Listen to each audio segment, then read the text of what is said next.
Hello friends, எப்போ வாழைத்தண்டு வாங்கினாலும் பொரியலே பண்ணிட்டு இருக்கோம்ல. இன்னைக்கு ஜூஸ் போட்டு குடிச்சு பார்க்கலான்னு தோணுச்சு. கொஞ்சம் தண்டும் பெருசா இருந்ததுனால பொரியலும் அவ்வளவு செஞ்சா வேஸ்ட் ஆயிரும்னு சொல்லிட்டு கொஞ்சம் வாழைத்தண்டு ஜூஸ் தான் ட்ரை பண்ணேன். இது ஆக்சுவலா கிட்னி ஸ்டோன் இருக்கிறவங்களுக்கு ரொம்ப ரொம்ப நல்லது. எங்க வீட்டுல மேண்டேட்டரி வாழைத்தண்டு பொரியல் வாரத்துக்கு ஒரு தடவையாவது இருக்கும். ஹெல்த் பெனிஃபிட்ஸ் அதிகம் இருக்கிறதுனால இந்த பொரியலை ஸ்கிப் பண்றது கிடையாது.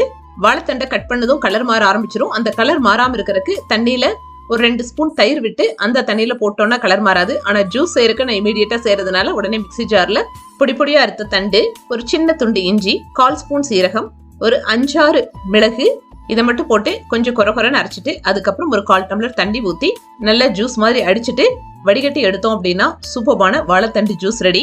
நார்மலா இருக்கிறவங்க குடிக்கும் போது வேணா கொஞ்சமா உப்பு சேர்த்துக்கலாம்.